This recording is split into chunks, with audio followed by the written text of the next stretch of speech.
व्याकरणामधल्या वाक्यांचे प्रकार याला आपण सुरुवात केली होती। त्याच्यामध्ये आपण एकूण 4 प्रकारांचा अभ्यास केलेला होता।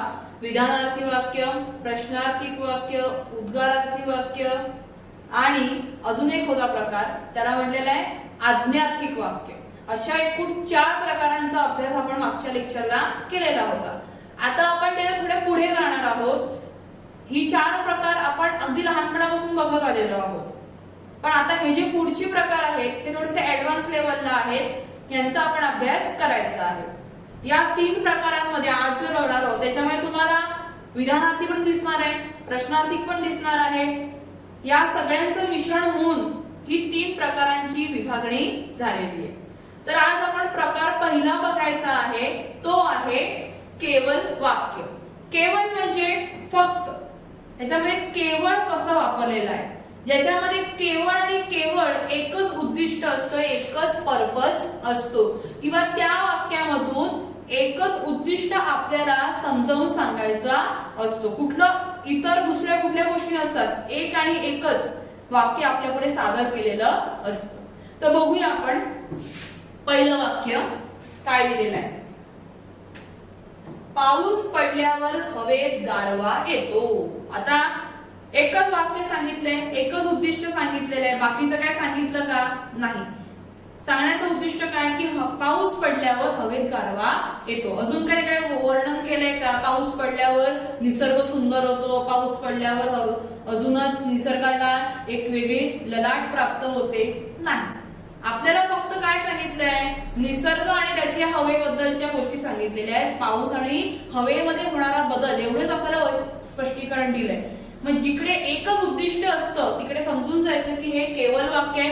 अत्यंत सोपं समजून घ्यायला की जिकडे कुठल्याही प्रकारचा स्वल्पविराम, कुठल्याही प्रकारचा अर्धविराम किंवा कुठल्याही प्रकारची 2 वाक्य दिसत नाहीत, तिकडे समजून जायचं की हे वाक्य कुठलं आहे, केवल वाक्य आहे। तिकडे एकच विधान केलेलं असतं, सिंपल सेंटेन्स किंवा स्टेटमेंट दिलेलं असतं। मी त्याची व्याख्या तुम्हाला वाचून दाखवते, बघा।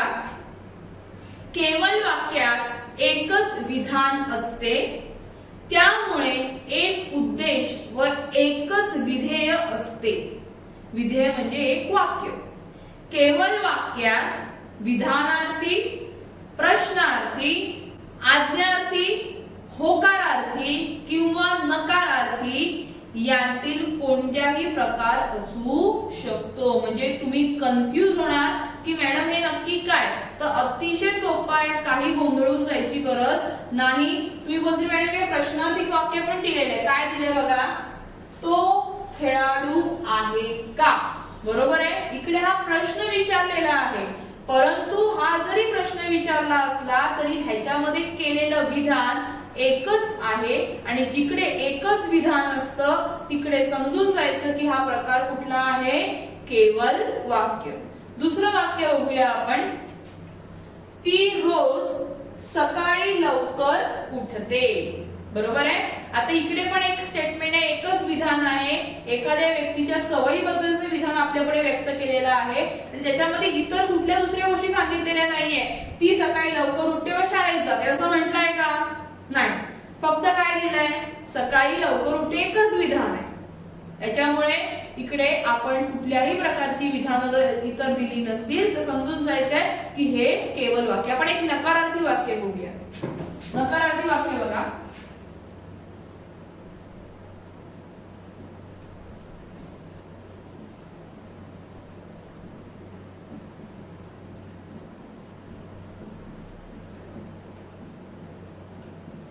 बघा, आता इकडे एक नकारार्थी वाक्य मी लिहिलेलं आहे, पण या नकारार्थी वाक्यामध्ये पण एकच विधान आहे, राम काम करत नाही, बरोबर आहे।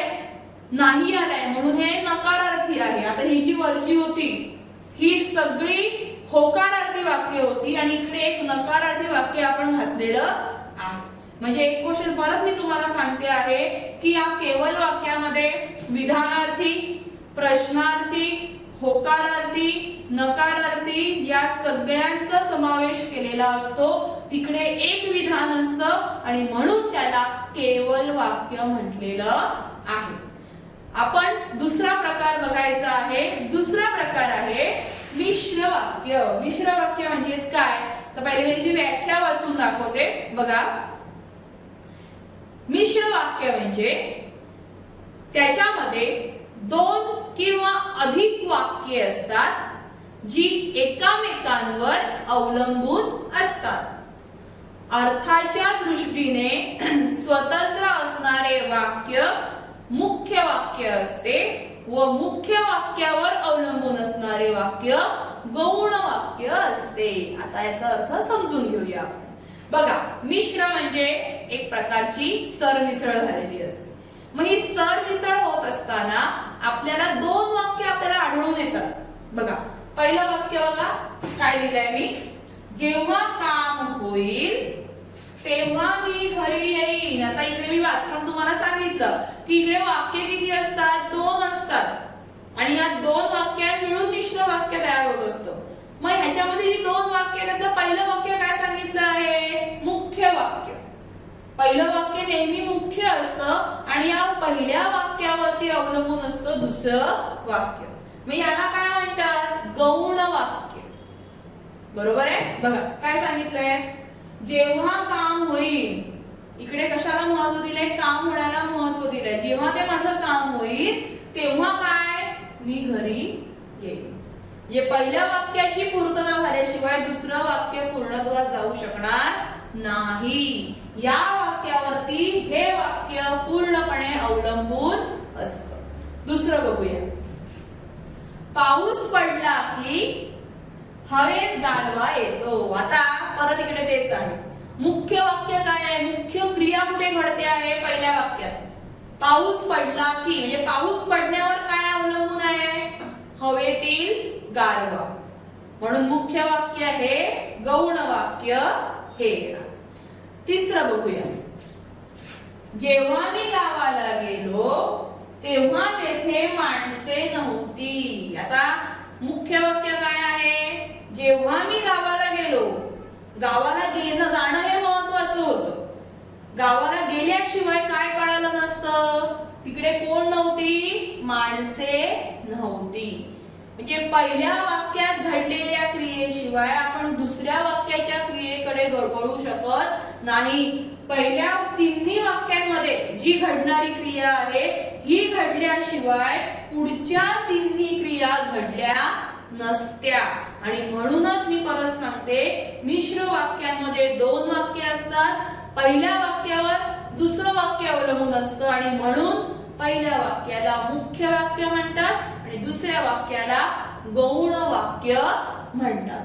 मग अशा प्रकारे हे दोन प्रकार बघितले. तिसरा प्रकार आपण बघणार आहोत. तिसरा प्रकार आहे संयुक्त वाक्य. पहिले दोन प्रकार आपण बघितले होते. पहिला होता केवल वाक्य, त्याच्यामध्ये फक्त एकच विधान असतं. नंतर बघितलं होतं मिश्र वाक्य. त्या मिश्र वाक्यामध्ये आपण बघितलं होतं की दोन वाक्य असतात. पहिल्या वाक्यावर दुसरं वाक्य अवलंबून असतं. पहिलं वाक्य असतं मुख्य आणि दुसरं असतं गौण. आता आपण जो तिसरा प्रकार बघणार आहोत तो आहे संयुक्त वाक्य. तुम्ही बोलतील मॅडम ह्याच्यामध्ये पण दोन वाक्य आम्हाला दिसत आहेत, मग हे ओळखायचं कसं? तर अत्यंत सोपं आहे ओळखण्यासाठी. संयुक्त वाक्यामध्ये नेहमी उभयान्वयी अव्ययाचा वापर केलेला असतो. आता उभयान्वयी अव्यय म्हणजे काय, असे शब्द जे दोन वाक्यांना जोडण्याचं काम करत असतात, ज्याला तुम्ही इंग्लिश मध्ये कंजक्शन असं म्हणतात. मग कुठलं, आणि, व, पण, परंतु, किंवा, अथवा, की, म्हणून, हे जे काही शब्द आहेत या शब्दांपासून दोन वाक्यांना आपण काय करतो, जोडायचं काम करत असतो. जिकडे आपल्याला दोन वाक्य एकमेकांवर अवलंबून असलेली दिसतात, पण ओळखण्यासाठी आपल्याला एक सिम्बॉल दिलाय तो म्हणजे कंजक्शनचा. आपण उदाहरण बघूया. काय दिलं बघूया. विजा चमकू लागल्या आणि पाऊस सुरू झाला. तर इकडे पण दोन क्रिया आहेत, पण या दोन क्रियांना जोडण्यासाठी आपण एका कंजक्शनचा म्हणजे एका उभयान्वयी अव्ययाचा वापर केलाय, तो म्हणजे आणि. आणि हे जेव्हा इकडे येतं असं कंजक्शन्स येतात तेव्हा अगदी डोळे बंद करून लिहून टाकायचं की हे संयुक्त वाक्य आहे. पुढे, तो आजारी होता म्हणून शाळेत आला नाही. दोन वाक्य आहेत, एक आजारी पडण्याचं आणि एक शाळेत न येण्याचं. दोन्ही वाक्य एकमेकांवर अवलंबून आहेत, पण इकडे कंजक्शन वापरलंय उभयन्वी अव्यय वापरलाय म्हणून इकडे आपल्याला संयुक्त वाक्य लिहायचं आहे.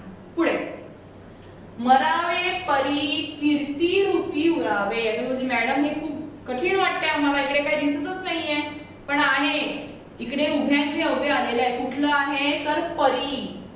परी म्हणजेच पण. बरोबर आहे. हे आपल्याला गद्यात्मक शब्द आहे जो इकडे पद्यामध्ये वापरलेला आहे, काव्यामध्ये वापरलेला हा शब्द आहे. काव्याची एक रचना आहे बघा. मरावे म्हणजे मरावं माणसाने, पण कीर्ती रूपे उरावे. कीर्ती म्हणजे आपल्या कर्तृत्वाने आपल्या कार्याच्या प्रखरतेने समाजामध्ये जिवंत राहायचं आहे. तर तुम्हाला सामान्य संयुक्त वाक्याच्या बाबतीत परत एकदा मी रिवाइज करते. इकडे पण 2 वाक्य असतात. तुम्हाला प्रथम दर्शनी असं वाटेल की मॅडम हे आमचं मिश्र वाक्य आहे का, तर नाही, हे मिश्र वाक्य नाहीये. ओळखण्यासाठी मी तुम्हाला सांगितलंय उभयन्वयी अव्ययांचा वापर केलेला असतो. आणि, म्हणून, परी, पण, परंतु, किंवा, अथवा, की अशा एकापेक्षा अनेक उभयन्वयी अव्ययांचा वापर जिकडे केला असेल तिकडे हे संयुक्त वाक्य असतं. मी तुम्हाला व्याख्या वाचून दाखवते, लक्ष द्या. संयुक्त वाक्यात 2 वाक्ये असतात. ती 2 वाक्ये उभयान्वयी अव्ययांनी जोडलेली असतात, पण ती स्वतंत्र असतात. म्हणजे ती 2 केवल वाक्ये असतात. अर्थाच्या दृष्टीने ती एकमेकांवर अवलंबून नसतात. ते एक जोडलेलं वाक्य असतं. म्हणजे ही जी काही 2 वेगवेगळी वाक्य आहेत ती केवल वाक्य असतात आणि ती जोडण्याचं काम कोणी केलेलं असतं, या उभयान्वयी अव्ययांनी केलेलं असतं. म्हणजे ओळखण्यासाठी आपल्याला काय सोपं आहे, उभयान्वयी अव्यय.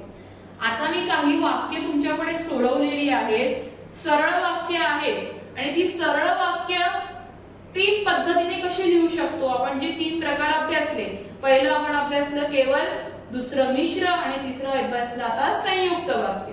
म्हणजे एकच वाक्य आपण 3 पद्धतीने कसं लिहू शकतो आणि त्याच्यावरून तुम्हाला आयडिया येईल की ही 3 वाक्य ओळखायची कशी. बघा पहिलं वाक्य मी काय लिहिलं आहे, आकाशात ढग जमतात मोर नाचू लागला. आता हे मी एक सरळ साधं वाक्य लिहिलेलं आहे. बरोबर आहे. ह्याच्यामध्ये काय दिसतंय तुम्हाला की ह्याच्यामध्ये एकच वाक्य आहे किंवा एकच विधान लिहिलेलं आहे. ह्याच्यामध्ये कुठल्याही प्रकारचा पण, परंतु, जेव्हा, तेव्हा यांचा वापर झाला आहे का, नाही. मग जिकडे पण, परंतु, अथवा किंवा जेव्हा, तेव्हा यांचा वापर होत नाही तिकडे एक सरळ सोट एकच विधान असलेलं वाक्य दिसतं. तेव्हा ते वाक्य कुठलं असतं, बरोबर आहे, ते असतं केवल वाक्य. बरोबर आहे. आता पुढे बघायचं, आकाशात ढग जमले आणि मोर नाचू लागले. बरोबर आहे. काय म्हटलंय इकडे, वरच्या वाक्यामध्ये आता परिवर्तन झालेलं आहे, वाक्यामध्ये सुधारणा झाली आहे, बदल झालेले आहेत. काय झालंय, 2 वाक्यांमध्ये ते आपण डिवाइड केले. पहिलं वाक्य कसं केलं आपण, आकाशात ढग जमले, ही एक पहिली क्रिया झाली आणि त्याच्यावरती आधारित दुसरी क्रिया कुठली, मोर नाचू लागले. आता या 2 वाक्यांमध्ये आपल्याला जे काही सहसंबंध दाखवायचे असतात ते दाखवण्यासाठी आपण एका उभयान्वयी अव्ययाचा वापर केला. कुठला आहे, आणि. या आणि शब्दाच्या वापरामुळे या 2 वाक्यांना आपण काय केलं, जोडलं. आणि या जोडल्यामुळे आता इकडे हा प्रकार कुठला झालाय, आणि या उभयान्वयी अव्ययाच्या वापरामुळे हा प्रकार कुठला झालेला आहे, हा आहे संयुक्त वाक्य. मी तुम्हाला मगाशी सांगितल्याप्रमाणे की जिकडे आपल्याला उभयान्वयी अव्यय वापरावी लागतात तिकडे संयुक्त वाक्याचा वापर झालेला असतो. पुढे, आकाशात ढग जमले तेव्हा मोर नाचू लागले. आता इकडे पण आपण वाक्यांची तोड केलेली आहे. आकाशात ढग जमले, मोर नाचू लागले, ही 2 वाक्य आहेत. पण या 2 वाक्यांना जोडायला आपण या तेव्हा या शब्दाचा काय केला आहे, वापर केलाय. इकडे डायरेक्ट आपल्याला सहसंबंध दाखवला जात आहे. इकडे कशी दोन वाक्य तोडली आहेत, पण इकडे वाक्य तोडली आहेत का, नाही. मग जिकडे मिश्रपणा दिसतो, जोडलेलं दिसतं, एकत्रितपणा दिसतो, तिकडे होणारं वाक्य असतं मिश्र वाक्य. दुसरं उदाहरण बघूया. मी रोज पहाटे उठून तासभर व्यायाम करतो. एकच सरळ सोट वाक्य. मी सकाळी लवकर उठतो आणि तासभर व्यायाम करतो. जिकडे कुठल्याही प्रकारचा पण परंतुचा वापर नाही ते वाक्य म्हणजे कुठलं आहे, केवल वाक्य. रूपांतरण बघूया आपण. मी रोज पहाटे उठतो. काय दिलंय इकडे, मी रोज पहाटे उठतो, पहिलं वाक्य. आणि तासभर व्यायाम करतो, दुसरं वाक्य. हे पहिलं केवल वाक्य आणि हे दुसरं केवल वाक्य. या दोन केवल वाक्यांना जोडणारं कंजक्शन कोण आहे, आणि. आणि म्हणून हे वाक्य कुठलं झालं आहे, संयुक्त वाक्य. पुढे, मी रोज पहाटे उठतो तेव्हा तासभर व्यायाम करतो. इकडे पहिल्या वाक्यावर दुसरं वाक्य पूर्णपणे अवलंबून आहे असं निदर्शनात येत आहे आणि म्हणून हे मिश्र वाक्य झालेलं आहे. आता घरी जाऊन तुम्ही प्रत्येकाने अशी काही वाक्य गोळा करायची आहेत आणि त्याच्यापासून 3-3 प्रकारांमध्ये ते विभागणी करायची.